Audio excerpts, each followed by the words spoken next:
You've been accused of shielding an officer who was under investigation. How true is it? When you are working, there are different opinions, but what I have been pushing for is consultation between myself and my colleagues, because I'm the head of the ministry. I mean, finally, the buck stops with the minister. Yeah. Any money that is lost, you and your accounting officer, myself and my PSs, because I have two, we are the first person to be asked what happened here. So there cannot be an allegation of money lost that the minister doesn't know. If you think the minister doesn't know, as an accounting officer, not just me, any accounting officer, if you think your minister doesn't know, don't behave funny. Put all the information before the minister, because some of the issues, for example, spoken about around Athi water, are issues that occurred in 2011, procurement, not issues, procurement that took place in 2011 and 2012, 2013. Then the Karimin one is for that period. Of course, then there were issues about Ruiro 2 dam. There is a dam we wanted to do in Ruiro 2. All this is within Athi water, and another one, Kitui Matu. So what is the true picture as far as this matter is concerned? I can tell you from where I sit. The Ruiro 2 dam that we wanted to build stored. It is stored because when we came in, we found that the contractor, Sogea Tom, actually gave notice just around October when I was getting into office, October, November. Yeah. So notice to terminate. And when the agency realized, as the contracting authority, realized that these people are behaving funny, they also now gave notice to terminate, because you start at a better position instead of, and because you also have reasons why you should actually terminate. We tried to make sure that the terminations don't take effect, but the contractor that we had given the job, Sogea Tom, was determined that it must be terminated. What is the true picture in terms of how the contract was terminated? Did the government, or let's say the taxpayer, lose money? I haven't understood why, because their issue was delay in payment. While working with these projects, delays occur. Some delays are human generated at your ministerial level, at your accounting departments, sometimes at treasury. The process is long there. Sometimes just maybe omissions because of lazy people or inefficient people. But this specific one, I would say that the delay was not inordinate. They are just very sensitive to any small delay, and therefore, either way, that project wouldn't have been finished by them, done by them, because I have analyzed our systems. Many times we have delays that force you to ask even partners to extend the period of the construction. If you don't have that understanding from a contractor, then you'll not do any project in Kenya. Delays of 2-3 months, 1 year, even sometimes 2 years are occurring. It's not something that you should encourage or be proud of, but you know, technically, there are things that you may not be able to change. And if they have occurred, you try for a win-win to do better next time, or just make sure that the project is, of course, these are things I found in place.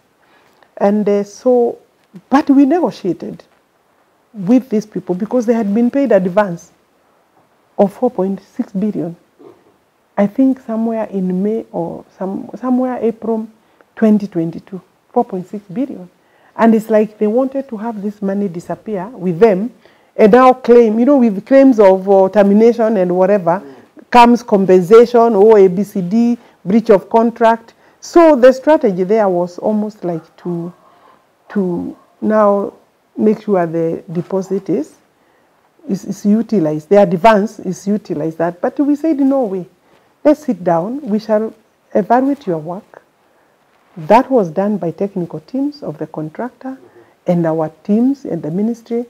And all said and done, we, instead of getting involved in a forever case for international, whatever, you know, commercial disputes, and there are people maybe we will work with elsewhere, or the government is likely to contract elsewhere with them, we were able, and I would say actually the president assisted us quite a lot in settling that matter.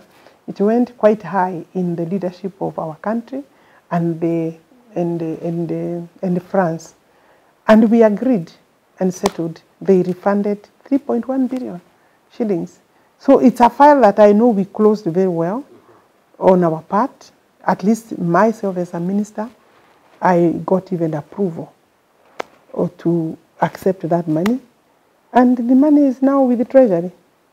You understand? Because you, even if it's refunded, you don't keep it, because now that contract has backfired, and Treasury is key in negotiating contracts and even negotiating any other money. So if somebody looked at that file, they will see that report. It is signed. French Embassy was involved. Our minister was involved. Attorney General was involved. Treasury was involved. And my technical teams were involved. What matter is under investigation when we look at it? What are the issues under investigation by the EACC? The current issues are not even those. Those were issues that were said to be existing. Look at these areas. Yeah. I want to confirm that from where I sit, I haven't seen any lost money, and I have not blocked the investigation, except that you can see there was some politics in it. And finally, I think what was sensational about the whole thing was even the other matter is with the DCI.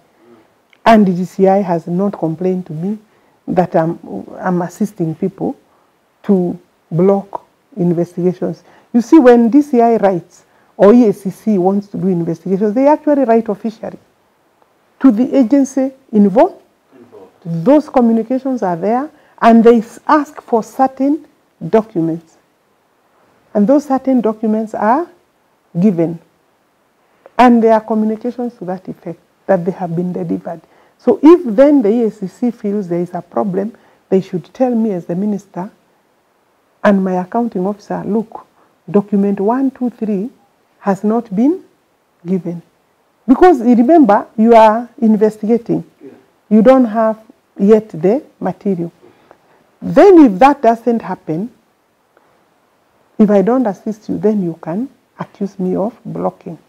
So, you see, we went through a very hard time last time of EACC being used as a tool to pursue political interests of certain groups. Yes. So we have to be very alert. Somebody like me, because I also have a responsibility for my agency, for my ministry, and even for my staff, to allow them have due diligence in this kind of things or accusations.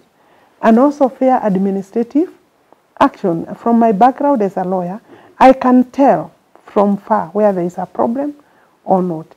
And sometimes you may also, by oversight, not see. That's why you can be informed. So the letter I received from EACC was saying, because of the BCD, we have started investigations. We are requesting that you consider to suspend. You may consider, actually those are the wording, to suspend officer so-and-so. I looked at that letter, and because, you know, I'm not a fool, I'm the minister. Yes. I wrote a small line. I said, okay, I've received this letter. Can you give me an indication? Because it has not come from me. You see, if the complaint is mine, then I will suspend. You know, there may reach a point where I want my staff to be investigated. Yes. I will still write to EACC. So at that time, I already have information, and therefore I can suspend outright. If it is coming from outside, you need to tell me, surely, in all fairness, you need to tell me, 1, 2, this is what we want to do. You don't just, because apparently I already know those projects. So I said, look, do this. give me an indication of what you are looking for, because I could also assist. To date, EACC have not responded to that letter. And I wrote it, I think, sometimes in May or around first week of June.